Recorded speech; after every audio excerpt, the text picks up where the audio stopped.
आखिरी कॉल। शाम के 7 बज चुके थे। दिल्ली की ठंडी हवाएं सड़कों पर तेजी से बह रही थी। ऑफिस से निकलते समय आरव ने फोन चेक किया। 3 मिस्ड कॉल, एक अनजान नंबर से। वह थका हुआ था, इसलिए कॉल बैक करने का मन नहीं था। जैसे ही वह कैब में बैठा, वही नंबर फिर से चमक उठा। हेलो, आरव ने कहा। कुछ पल सन्नाटा। फिर एक धीमी, कांपती हुई लड़की की आवाज, कृपया मेरी मदद कीजिए, वे मुझे मार देंगे। आरव चौंक गया। कौन? कौन मार देगा? आप कौन हैं? लेकिन कॉल कट चुकी थी। कैब शीशों के बाहर ट्रैफिक रेंगता रहा, पर आरव का दिल तेजी से धड़कने लगा। वह अजनबी आवाज अजीब तरह से जानी पहचानी लगी, जैसे पिछली किसी याद से गुजरती हुई। अगले दिन ऑफिस में बैठा वह उसी कॉल के बारे में सोचता रहा। उसे लड़की की आवाज कहीं सुनी सी लग रही थी, और फिर उसे याद आया रोशनी, वह लड़की जिससे वह 2 साल पहले शिमला ट्रिप में मिला था।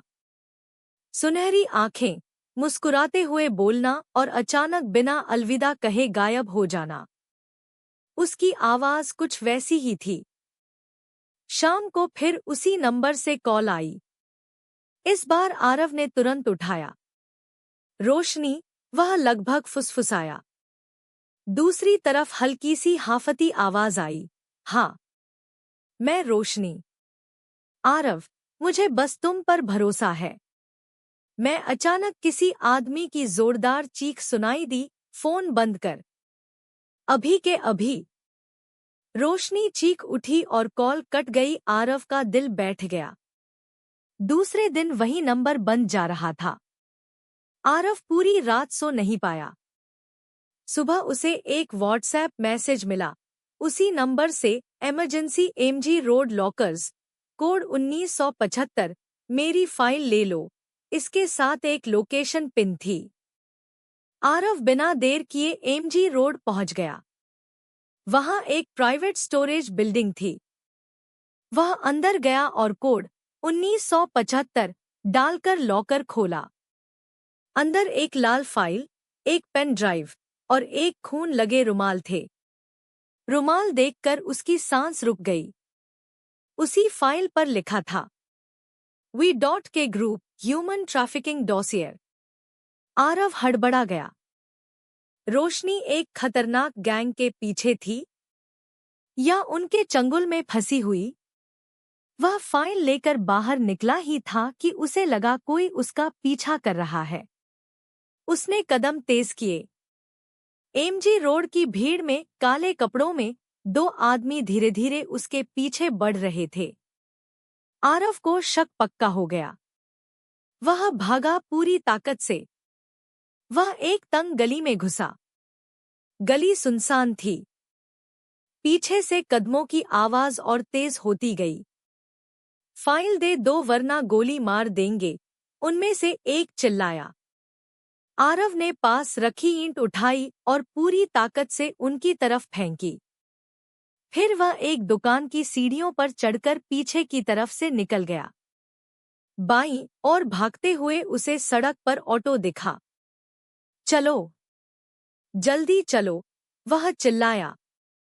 ऑटो तेजी से भीड़ में खो गया। आरव की सांसें तेज थी, पर वह बच गया था।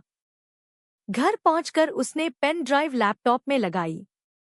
उसमें वीडियो रिकॉर्डिंग थी, रोशनी की ही आवाज। अगर तुम ये देख रहे हो, तो इसका मतलब मैं खतरे में हूं। वीके ग्रुप लड़कियों की तस्करी करता है। मैंने सबूत रख लिए हैं। वे मुझे ढूंढ रहे हैं। आरव, अगर मुझसे प्यार करते हो तो मुझे बचा लेना। आरव के हाथ कांपने लगे। वह तो सोचता था कि रोशनी उसे भूल गई है, पर सच में वह उसे याद कर रही थी। उसे उस पर भरोसा था।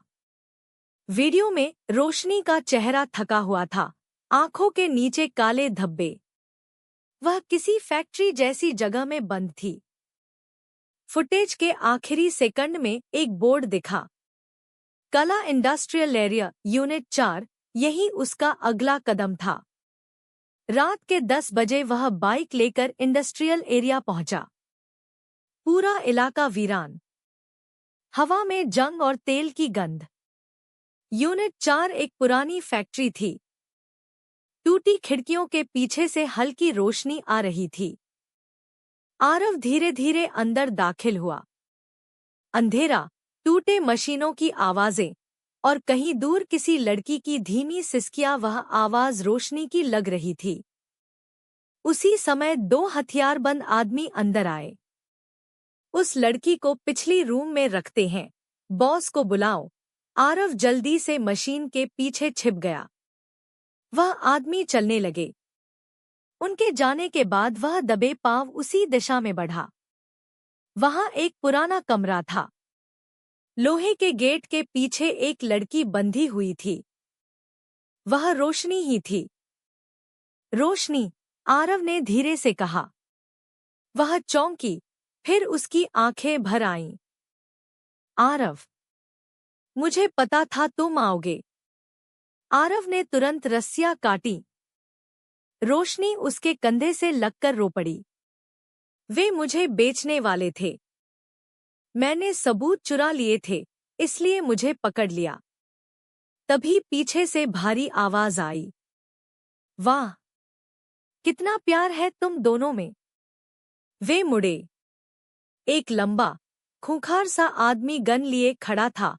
मैं विक्रम खन्ना, वीके ग्रुप का मालिक। रोशनी ने डर से आरव का हाथ पकड़ लिया। विक्रम हंसा। फाइल और लड़की दोनों चाहिए? दे दो, वरना तुम दोनों यहीं दफन हो जाओगे। अचानक फैक्ट्री के बाहर पुलिस के सायरन की आवाज गूंज उठी। शायद आरव का पीछा करने वाले लोगों ने रिपोर्ट की थी कि फाइल गायब है। विक्रम गुस्से में गन उठाता है। तुम लोगों ने मुझे बर्बाद कर दिया। वह ट्रिगर दबाने ही वाला था कि आरव ने पास पड़ी लोहे की रॉड उठाकर उसके हाथ पर दे मारी। गन नीचे गिर गई। विक्रम चीख उठा। रोशनी ने तुरंत गन उठा ली। वह कांप रही थी, पर हथियार उसकी पकड़ में था। विक्रम गुर्राया। तुम नहीं मार पाओगी मुझे। रोशनी ने गहरी सांस ली। शायद पहले नहीं, पर अब मैं मरना नहीं चाहती। पुलिस अंदर घुसती है। विक्रम को पकड़ लिया जाता है। आरव ने राहत की सांस ली। रोशनी ने उसके सीने पर सिर रख दिया। 1 हफ्ते बाद केस मीडिया में छा गया था। वीके ग्रुप भंडाफोड़ हो गया। रोशनी को सरकारी सुरक्षा मिली और उसे अस्पताल में कुछ दिन रहना पड़ा। आरव रोज उसके पास जाता। एक शाम रोशनी खिड़की के पास बैठी थी। तुमने जान जोखिम में क्यों डाली, आरव? उसने पूछा। आरव मुस्कुराया, क्योंकि 2 साल पहले वही आवाज मुझे बार बार याद आती थी। शायद मैं तुम्हें कभी भूला ही नहीं। रोशनी की आंखें नम हो गईं। तो अब आरव ने उसका हाथ थामा। अब मैं तुम्हें कभी खोना नहीं चाहता। रोशनी ने हल्की मुस्कान के साथ कहा। मैं भी। उनके हाथ एक दूसरे में बंधे रहे। सब कुछ अब ठीक लग रहा था। पर कहानी यहीं खत्म नहीं होती। 2 महीने बाद एक रात आरव का फोन फिर बजा। एक अनजान नंबर उसने उठाया।